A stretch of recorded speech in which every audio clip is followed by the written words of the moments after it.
active in the klase organizations. Yeah. Napaka-upaya for the community. Yeah. So, kinako ini, pero ko lang Kaman. Pero naging very fruitful talaga ng tanan ng mga aging himuan namin. Mga community. And natin kami nagpapasalamat ng mga program holder na ipasturalani. She's using these flashcards to teach simple math and the alphabet.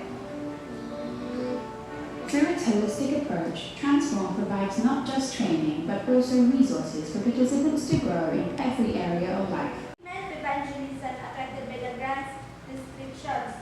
For this reason, I see and revise the formatting of Transform's values, health, livelihood. Sa mga bata. Marisyo po magtuturo ang mga participant. Okay? Tapos sa mga anak nila.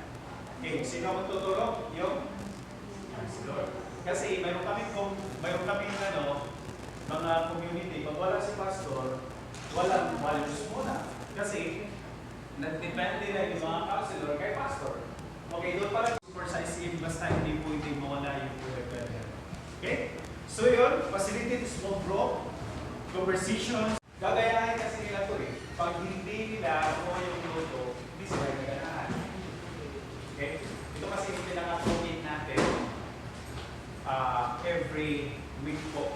Okay? Namin is hindi po siya na-update yung dun sa lesson, yung dun sa diseases, which is infection na po yung ituturo ng mga trainers dun sa community and lesson for disease injury prevention.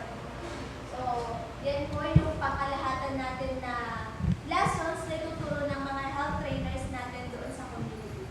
Well, for the activities naman po, is ito po yung mga Pwede ko itong trainer mismo sa dishwashing liquid. Okay? And then, VIP success story. Gina-istorya natin mga success.